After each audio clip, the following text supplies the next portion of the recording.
I'm a self-promoter. I'm a very good-looking guy. I'm an idol to some. I'm a brainless idiot. I'm your daddy. I'm a psychopath. I'm unstable. I'm a curmudgeon's curmudgeon. I'm an animal. I'm a tyrant. I'm a physical peon. But I'm a man. I'm incompetent with women. I'm one of the great Casanovas of all time. I'm a hypocrite. I'm a coward. I'm a nut job. Welcome to Termini Crashes Out, an NBA podcast with Justin Termini, brought to you by DCLA. And now it's time for Termini to Crash Out.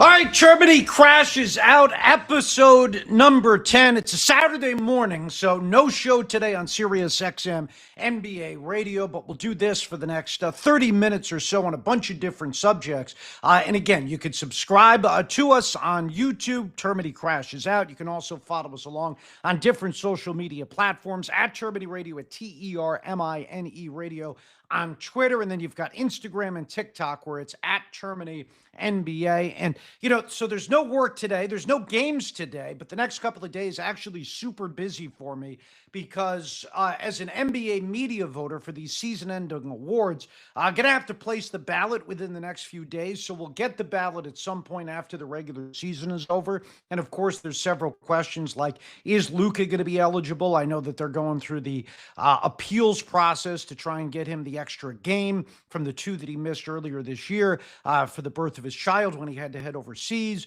So he might still be eligible. I think Cade Cunningham was going to investigate through his agent, trying to appeal as well. So we'll have to find out if those guys are eligible, and certainly if they are, those are guys that are in the mix for first-team All-NBA and to get some top 5 MVP votes as well.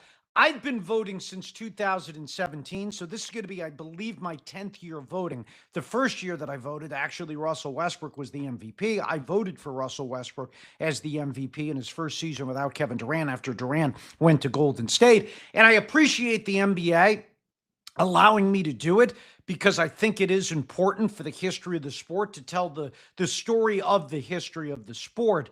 And again, I'll reveal my ballot over the coming days in regards to MVP and in regards to all NBA teams, Defensive Player of the Year, even though, as Wembanyama said, he expects to win that award unanimously. And I think that he is going to do it now that he's qualified. No player in NBA history has ever won Defensive Player of the Year unanimously. I know we did have Steph win the MVP unanimously back in 2017. But the way that I have always viewed my ballot, just to give you some insight into how I'm going to be voting, because I think on one particular issue, I will be a massive outlier, and that's on All-NBA. But we'll get to the All-NBA ballot that I'm going to cast in just a second. I think easily the 2 most important things that we as voters vote on is MVP and All-NBA teams. And it's a close one, too. MVP, okay, we can put at the top of the list. All-NBA is right there next to it. Then I think there's a big drop-off before we start talking about Coach of the Year, Defensive Player of the Year, Rookie of the Year, all of that stuff. But the 2 most important things we vote on are the MVP and the All-NBA teams because both help tell the history of the sport and the story of the sport.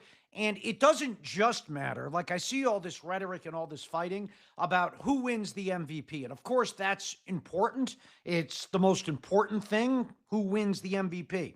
Who's had the biggest impact on the season? Who's the best player? That's important. It's important for SGA most likely to finish first this year, win back-to-back MVPs.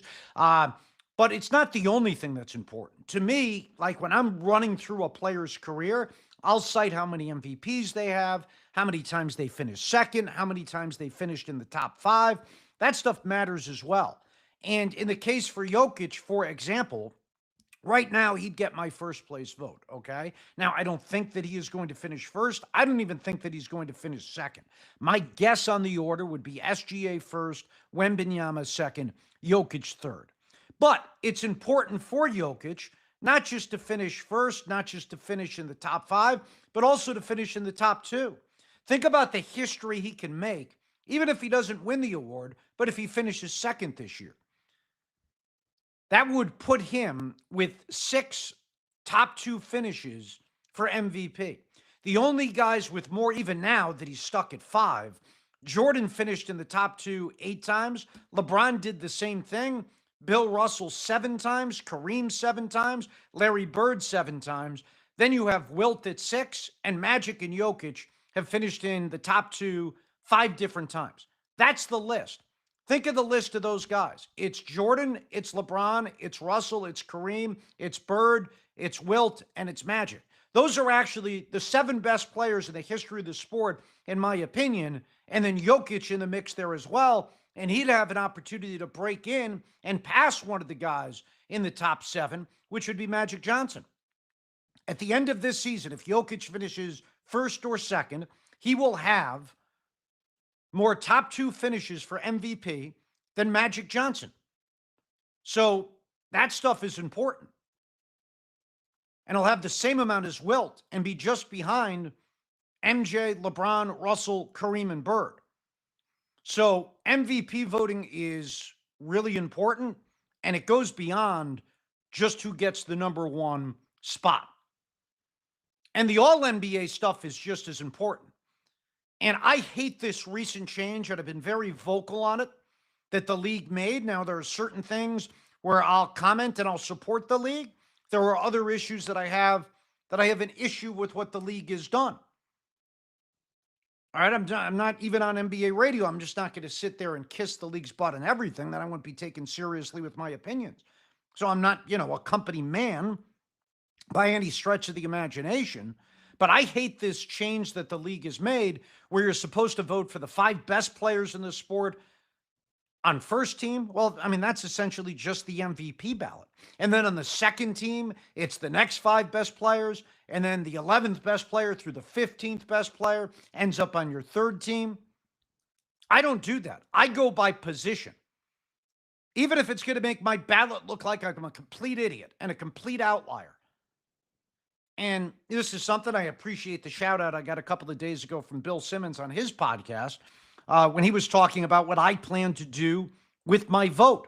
Because Bill and I have had conversations often in the past about how we like our teams to have some semblance of a regular basketball team.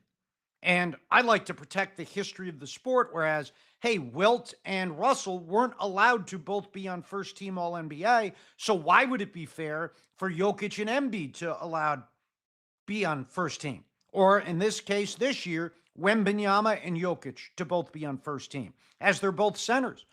So as I was telling Bill, and he mentioned on his podcast, I will likely be the only media member that will have one of these top 2 centers on first team and the other on second team. And right now, I am leaning on my top 3. This is the direction I'm leaning. My top 3 for the MVP right now would be Jokic, Wembanyama, and SGA. And I don't see that changing with one game left, where a lot of these guys will probably even sit out. So that's probably what I'm doing for the MVP. But then it might look a little ridiculous because I'll have Jokic first in MVP, first team All-NBA center. And while I'll have Wembanyama as the second best player this year and number 2 on my MVP ballot, I'll have him on second team All-NBA because it's unfair to the players of the past that now positions don't matter anymore. It's unfair to Wilt and Russell that one had to be first team, the other had to be second team. And then historically, you'll go back and you'll say, who are the best centers of all time? And then you'll start counting up all NBA teams and you'll say, well, Jokic and Wembanyama made all these first team All-NBAs, but how come Russell only made this amount and Wilt only made this amount? Well, that's because those guys both couldn't be on first team, whereas Wembanyama and Jokic and Embiid, if they were all dominating at the same time, could all end up on first team. That's unfair. And they basically made this rule. I'd like to call it almost the Joel Embiid rule, because for years he was the second best player in the sport, but he kept making second team All-NBAs because you couldn't put Jokic and Embiid both on first team. But how is that fair, for example? Because this is, to me, the prime example of how this rule was unfair back in the day. Patrick Ewing, think about this. Patrick Ewing finished 5th in MVP voting back in 1994. Yet, Patrick Ewing, even though he was called one of the top 5 players in the sport that year, did not even make third team All-NBA. Didn't make first team, didn't make second team, didn't make third team. because ahead of him in the MVP voting was Hakeem, David Robinson, and Shaquille O'Neal, in addition to Scottie Pippen. Pippen was the only non-center in the top 5. So even though Ewing was the 5th best player in the sport based off the MVP voting, he wasn't even in the first 15 players in regards to all NBA teams. If we were doing this today, Ewing would be on the first team. Back in 94, he wasn't even on the third team because Hakeem made first team, Robinson made second team, and Shaq made third team. So if Patrick Ewing had to deal with that back in 1994 when he finished 5th in MVP voting, and Bill Russell back in 1964 and Wilt in 1964 both couldn't be on first team because they played the same position, then how is it fair to them to put both Wembanyama and Jokic on first team this year? Now, ultimately, they'll end up on, don't get upset with me, because they'll both end up on first team. The rest of the media will put them there. I just won't. I protect the older generation. And also, it helps to go by position, just so we can judge guys against other guys from the past. It's difficult to compare the stats now because the game has changed so much. But it's easier to compare, say, like Chris Paul and Bob Cousy, even though they played 60, 70 years apart, when you say, how did they match up against their contemporaries?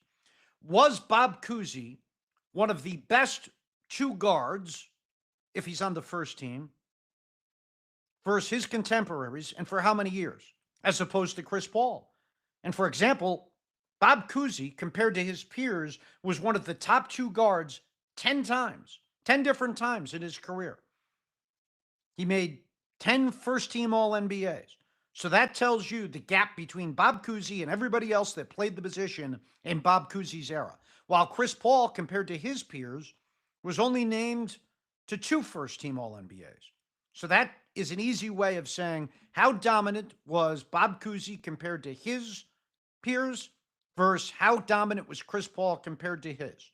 And that's one of the reasons that I have on my all-time list of point guards, I have Bob Cousy ahead of Chris Paul. So my ballot this year, just like it was last year and the year prior, after they switched the rules, will have 2 guards, 2 forwards, and 2 centers. And I'm strict with it. And it could lead, especially with all the injuries, to some really funky third-team picks. Like, all right, Pascal Siakam, they won less than 20 games in Indiana, but will Pascal Siakam maybe appear on my All-NBA ballot as one of the 6 best forwards? It's possible because LeBron didn't qualify, Giannis didn't qualify, Tatum didn't qualify, some of the better forwards didn't. So if he qualifies, and I haven't even checked yet to see if he's broken the 65-game plateau. I believe he did. But even though the team stunk, how is it his fault that the team stunk? It's not his fault. He wasn't given the adequate help. So this rule of voting by position has, to me, done a great disservice to the history of the sport and those that didn't have the same benefit. But I will continue to do this, and I will log it. So this way, 30 years from now, okay, maybe historically and officially, it's not going to be logged by the NBA because they've changed the way we voted. But I will know who the 2 best guards were, who the 4 best guards were, who the 6 best guards were, and the same thing with the forwards, and then who the 3 best centers were, first, second, and third team. I will know that. All right, so that to me is a very serious subject. One that's a little less serious is the altercation that DeMar DeRozan had with a fan a couple of days ago on social media. And I was planning maybe to address this yesterday on the Sirius XM show from 4 to 7 Eastern time. Didn't get the opportunity. And again, this is Turbity Crashes Out. In addition to Sirius XM, we're doing this program as well. I got a lot of you on board perhaps yesterday by telling you about the Ja Morant jersey giveaway we'll do at some point. I'm not just going to give the jersey away. We'll get you involved with some trivia here. We'll do historic trivia. Okay, something like I just told you about Bob Cousy making 10 first-team All-NBAs. Maybe I'll ask that question someday. How many first-team All-NBAs did Bob Cousy make? All right, how many championships does he have? Stuff like that. We'll pitch you against each other, and then we'll give the jersey away. We'll do stuff like that moving forward, plus legends interviews, stuff like that. But right now we're just starting up and getting in the mix. So we got to work out all the kinks. And I appreciate you guys chiming in on the chat. I see a bunch of you right here doing so. You can also comment on social media on YouTube, and I'll get back to you there. It's hard for me to respond to your chat things, although I do see them and I appreciate it. It'll be a lot easier once we get over on YouTube. When the show is over, I'll respond there. But I wanted to address this yesterday. We're obviously not going to address it Monday because it'll be old news by then. Plus, we'll have all the play-in and playoff breakdowns to get to. But DeMar DeRozan got into it with a fan a couple of days ago on social media. It ended up going viral. Let me just give you a quick rundown of what was said. So after DeRozan moved past Oscar Robertson into 16th on the all-time scoring list, a fan tweeted, DeMar DeRozan only needs to average 18 points per game for another 105 games to surpass Shaq in career points and enter the all-time top 10. And then the Twitter user there said, I find that deeply disturbing. Okay, well, then DeRozan responded by saying, disturbing? What the bleep you mean? Who the hell is you to have an opinion on somebody's career? Clown. Then the fan fired back to that accusation by DeRozan by saying, I think it's weird your teams have been better with you off the court for your entire career, and you are probably going to end up with more career points than Shaq. That's what it means. And then DeRozan closed it by saying, and it's weird you live behind a computer, dweeb. Okay? So a couple of different things here. One is no disrespect to DeMar DeRozan. To be an NBA player, to put up the type of numbers that DeMar DeRozan has put up, it's amazing. The amount of people trying to get involved with the NBA, and then to think you are one of the 16 highest scorers and elevating in the history of the sport. Credit to him. And also personally, I do like DeMar DeRozan and the interactions I have had with him in the past in sitting down with interviews. I'm not going to pretend that I'm best friends and I've spent a ton of time with him, but I have spent some time with DeMar DeRozan. Seems like a really good guy. Okay? Interviewed him and Kyle Lowry a couple of different times in tandem, and that's just, you could tell a good guy that the relationship that they have. So I've had fun with that. So that's one. Two is, though, DeRozan cannot be saying that a fan can't have an opinion on his career. You guys out there listening to this today are fans. You guys all have opinions. I'm just a fan with a microphone. I've got an opinion on all of these subjects. And the fact that you have an opinion, the fact that I have an opinion, is why DeMar DeRozan has a couple of $100 million in his bank account. So the fan is allowed to give the opinion. In fact, DeMar DeRozan should want the fan to be giving the opinion, because the reason these guys are making hundreds of millions of dollars is because we care about what they're doing, and we're living vicariously through what they're doing. It's the same when I have a stupid take. People will line up on YouTube, or they'll call up on my show, or they'll write me on Twitter, and they'll call me an idiot. And yeah, I don't love that all the time. It used to really bother me. Now it doesn't as much. But the point is, at least they're listening to me. And the fact people are tuning in is the reason I'm able to make a living doing this job. And that's the same thing with DeMar DeRozan. And again, I can understand guy probably gets millions of people going at him over the course of the year, and he snapped one time. But the bottom line is, any professional is making this type of money to put up with some of the crap that they are taking. Check out social media. People are going to disagree. You could say the sky is blue, the grass is green. People are going to be like, no, it is not. So you just got to ignore it. And then second, finally here with this entire thing is maybe what the fan said was mean. Maybe he could have worded it differently. The fan was also correct. DeRozan, if he passes Shaquille O'Neal, which it's looking like he will do. Heck, him passing guys like Oscar Robertson, which he just did. Him passing guys like Dominique Wilkins, which he just did. Passing Tim Duncan, which he just did, is crazy. But passing Shaq, getting into the top 10 on the most prestigious list in the history of this sport, like, listen, it's fun the assist list. It's fun the steals list. It's fun the rebounding list. Points are what the league is all about. who can put the ball in the hoop. And DeMar DeRozan is going to be perhaps 10th all time within the next 2 years, behind only LeBron, Kareem, Karl Malone, Kobe, Kevin Durant, Jordan, Dirk, Wilt, and James Harden. That's it. Think about that. Think of the other guys on that list if DeRozan is 10th, behind only those guys. That's a 4-time MVP in LeBron, arguably the greatest player of all time. That's a 6-time MVP in Kareem, arguably the greatest player of all time.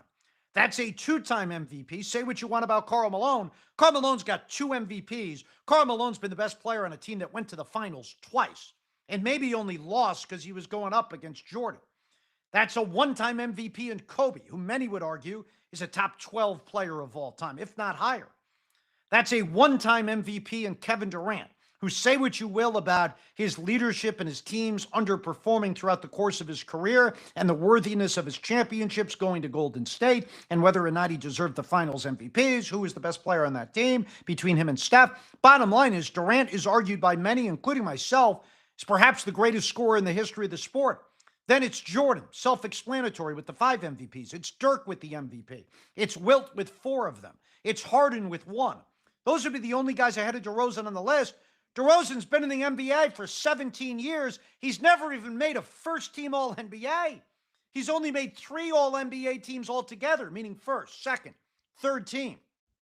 And he's going to be, at the end of the day, on a list in the top 10 with those guys. Again, that is a testament to him.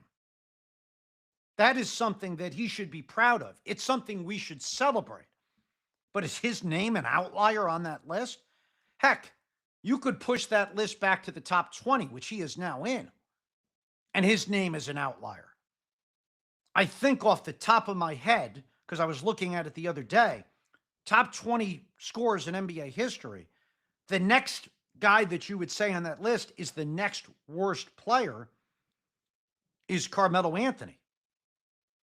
Think about that. And Carmelo is viewed much higher than DeMar DeRozan.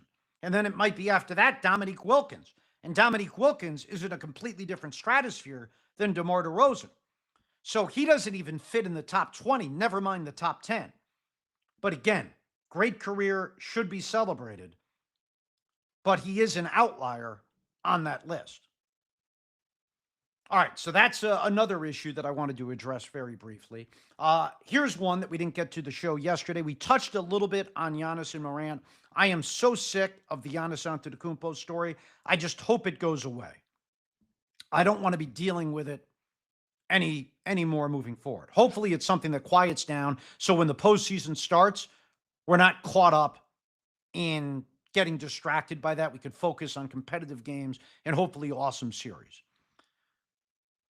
But Giannis and Ja Morant have really been linked both to Miami.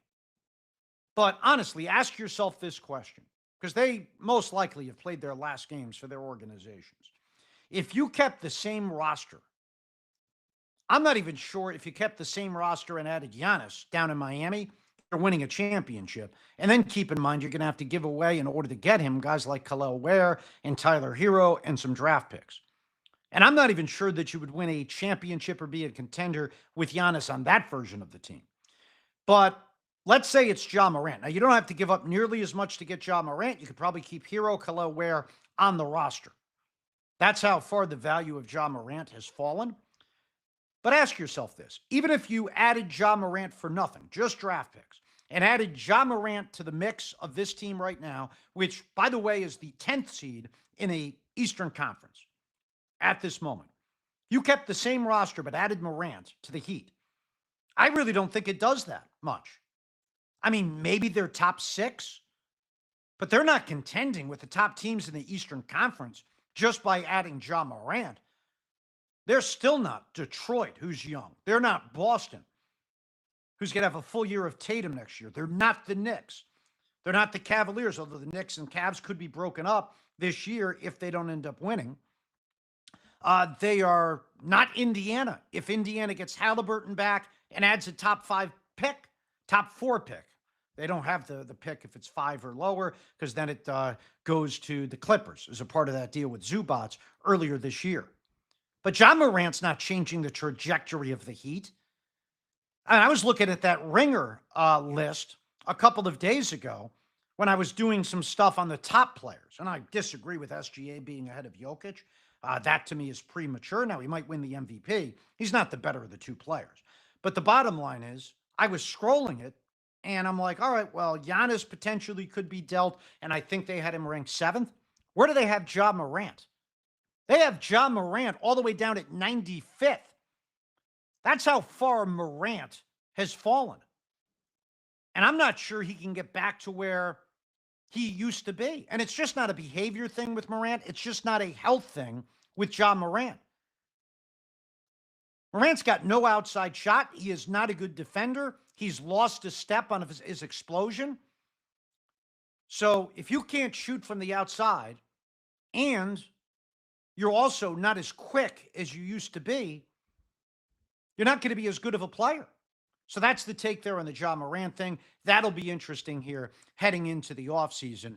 And then finally, let me give you a story here at the end. I've been doing these stories that I find funny behind the scenes throughout the course of my career, trying to, up to this point, involve NBA players, former NBA players, some that I've worked with, some that I've interviewed.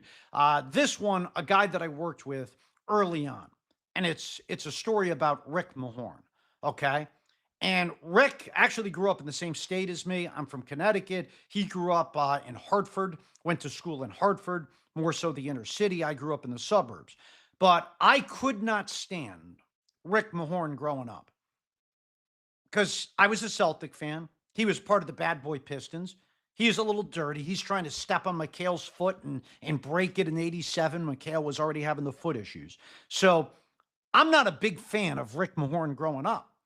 Then I get my first opportunity to host a show years ago on Sirius XM NBA radio. And who do they put me with? They put me with Rick Mahorn, who I've never met before. I've never talked to. So I'm about to sit down and do a show with Rick Mahorn blind without any previous relationship. And I'm also a little bit on edge because I'm hosting my first show. I want to make sure that I impress the bosses so then I could get more shifts. So I sit down there thinking I'm going to host with Rick Mahorn from the very start. We'll have 2 or 3 minutes to talk just prior to the show beginning. So I sit down there, I connect in studio, waiting to hear from Rick. And Rick's doing the show back from Detroit or wherever he is on location. And Rick doesn't show up. And I have to start the show solo. I'm not, planning to start the show solo. I'm not prepared to do that.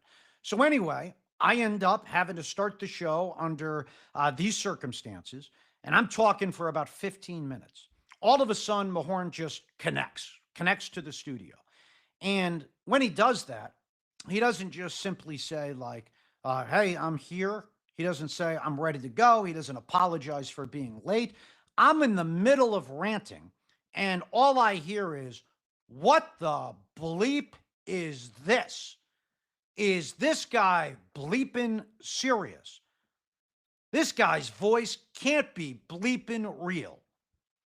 That's how he interjects himself to start the show. No previous relationship. And he says that on air. Now, that's back when maybe Sirius was a little bit smaller, didn't have as big of audiences, but that's how he talked on the air to start things off. And that kind of threw me off a little bit. I'm a little bit nervous. I don't know how to respond. So, I give it right back to him. I start making fun of him a little bit. And that actually made me feel comfortable because it broke the ice. Then it told you, all right, I can go at this guy a little bit. And we fought for a couple of minutes. We did a really good show. And now here, 15, maybe more years later, I love Rick Mahorn.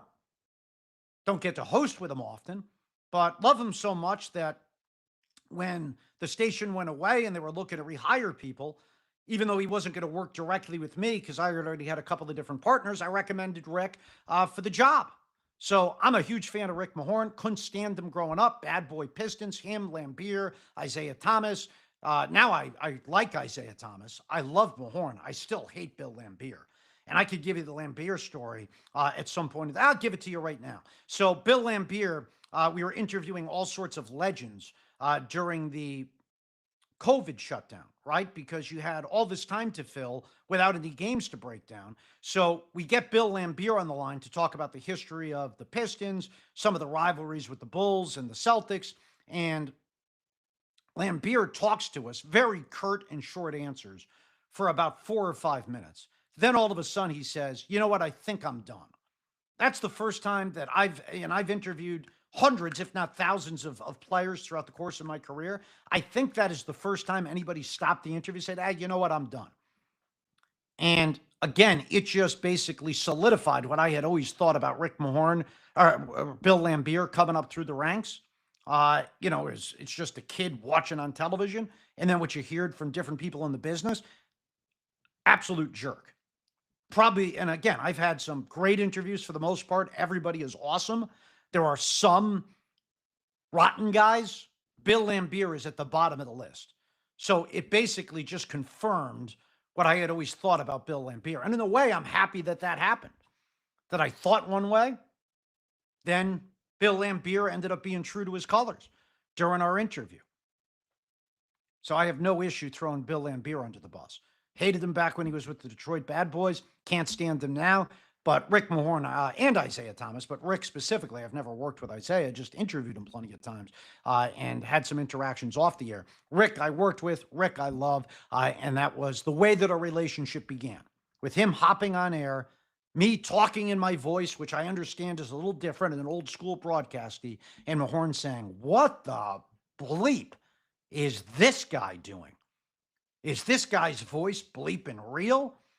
All right, so that wraps up another edition of Termity Crashes Out. Glad we could get a Saturday version in here on YouTube. Don't forget to like and subscribe as we get the audience growing. We're going to do a bunch of different things with some legend interviews, I promise, around the corner. Hopefully, we'll do some other guests as well. I know David Shepard, who hosts the post-game show on Sirius XM NBA Radio, has already said that he wants to come on prior to the postseason, so maybe we'll do that next week. We'll do some giveaways and trivia contests as well. I have this John Morant jersey, official game jersey, that at some point we'll do a trivia contest for once I know how to take some telephone calls. Please comment on the YouTube page. You can also do that on social media, on Twitter, at Termini Radio, at TERMINE Radio, TikTok and Instagram as well, although I'm just starting to learn how to use those two. That's at Termini NBA. We appreciate Deepak, my boy at DCLA, for getting me in the tight fits. You can see those tailored suits over on my Instagram page where he's just dressed me up to a T every single time I'm covering an event or I'm going to a Celtics game here in Boston, NBA Finals, NBA Draft, All-Star Game. You'll see me in one of those suits. So check out what Deepak is doing at DCLA. And on the website, it's by DCLA. That's BYDCLA.com. All right. We'll talk on Monday. Maybe I'll do another show tomorrow. I don't know. Get you ready for the final 15 games that we have, all the different playoff scenarios. Looking forward to it. I always get energized at the start of the season. I get energized at the start of the postseason, and I get energized again out at the NBA Finals. So, right for the start of free agency and the draft. All of it's fun. Going to be a fun 3 months. Hopefully you jump on board here with Termity Crashes Out. Enjoy the weekend, everybody. Thanks for stopping by.